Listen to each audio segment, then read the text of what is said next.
Hi, thank you for taking your time to check out Brewer's Workshop. For this session, we're going to take a look at making a recipe from scratch. I'll go ahead and tap the Brewer's Workshop icon to start up the program. From here, what we'll do is that I'll tap on the recipes, and that will open up the recipe list. Here's where we launch any of the existing recipes, or we can also make a new recipe by tapping on the new icon. As you can see, this adds a new recipe at the top of our list, highlights it, and it gets us ready for editing. I'll go ahead and tap the E button. This brings us to the recipe details screen. Here's where we're going to go ahead and select our style, adjust our quantities, and add our ingredients to design a recipe. The Brewer's Workshop does a very good job of making it very simple to hit your style spot on based on the ingredients that you're adding. So let's start out with the basics. In the title area at the top, I'm going to hit the E for edit, and the first thing I'm going to do is X out the new recipe, and I'm going to call this one, let's see, Sweet to the Lips, oopsie,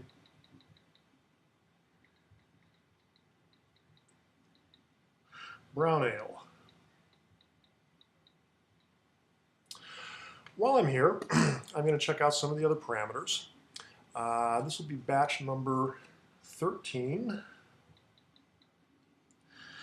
The batch size is going to be 10 gallons, and I'm going to have, I believe, an 11-gallon boil for this. My color calculation is Daniels, IBU is Tinsip. I'm going to go ahead and leave those as is. I'm using US Imperial units. I could easily change to UK or metric, but I'm happy with it where it is. Same with Fahrenheit, Lovibond, and specific gravity instead of Plato. I am, however, going to track the costs and manage the inventory. I'll go ahead and hit my check mark to accept those changes, and you'll see now that I have Sweet to the Lips Brown Ale as my title, but I have no other information other than the batch size and boil size. So let's go to the beer style and hit the blue edit for the style. And I want a brown ale, so I'm going to go ahead and just type in brown, and I've got American Brown Ale. Okay, you'll notice that the low and high style guidelines for the BJCP are entered in based on the style that I've selected, and the center column for the predicted values is currently all blank because I have no ingredients. There's nothing to predict. But I do have my style selected. I will accept that with the green check mark. And now you'll notice that in my beer style, it shows American Brown Ale with my parameter ranges for the original final gravity, alcohol by volume, bitterness, and color. So with that being done, let's go ahead and I'll add the ingredients that I plan on using in my recipe. If I tap on the green plus in the ingredients, it asks me what type of ingredient do I want to add. Let's start out with grains. Here's my grain addition dialog box, and it's also the grain editing dialog box. Tap to select brings up the grain list.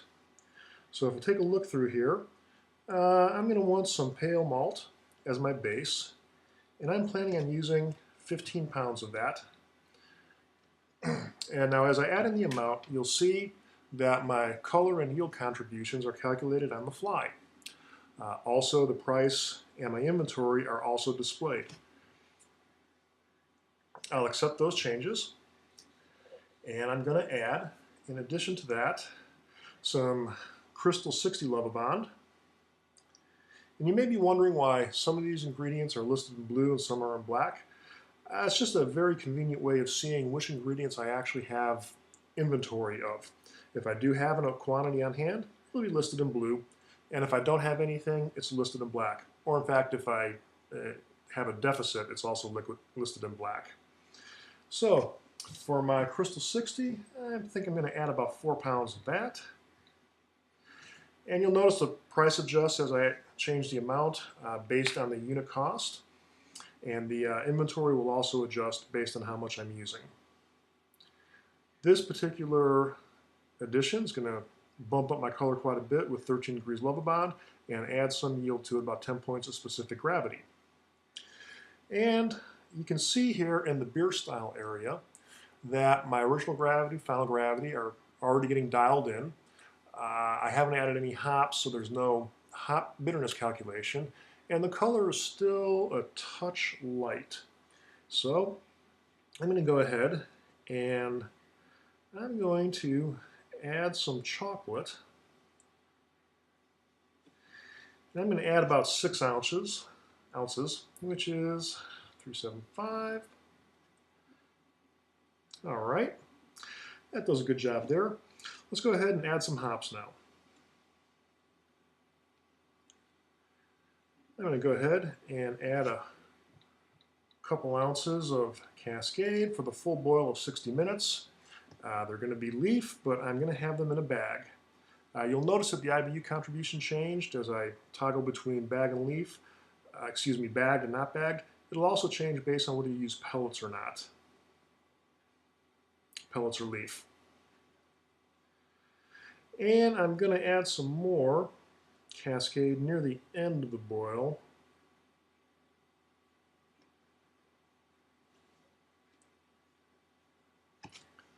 Let's say for the last 15 minutes. We'll throw in about 1 ounce. Bingo. Okay, and finally we want to add some yeast. I'm going to use the microbrewery ale number 2 from Brewtech.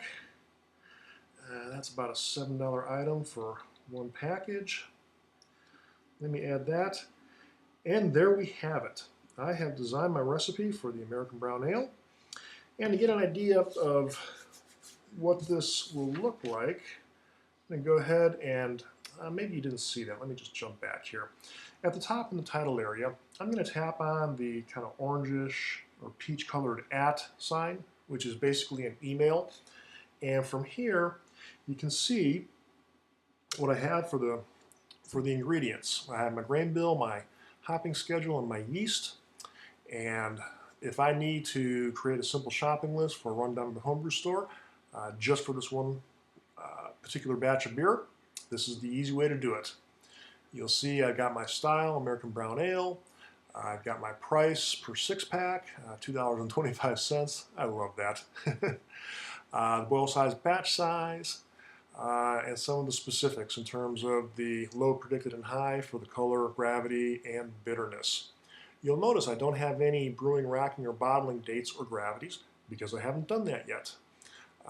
As you go ahead and on brewing day and during your fermentation process enter this data, it all gets thrown into this very nicely formatted recipe for you where you can email it, or let me cancel out of here. You can just as easily hit the P-print icon and print it up to any AirPlay enabled printer that you have, so you can just stream it from your iPad to your printer. All right, well that's what's involved with just designing and creating a recipe from scratch. As you can see, it's pretty straightforward, nothing terribly complicated, and it makes it very simple to pick a style, dial in your ingredients, and it gives you a very nicely formatted printout for it. I hope you've enjoyed the session and come back and visit me again. Thank you.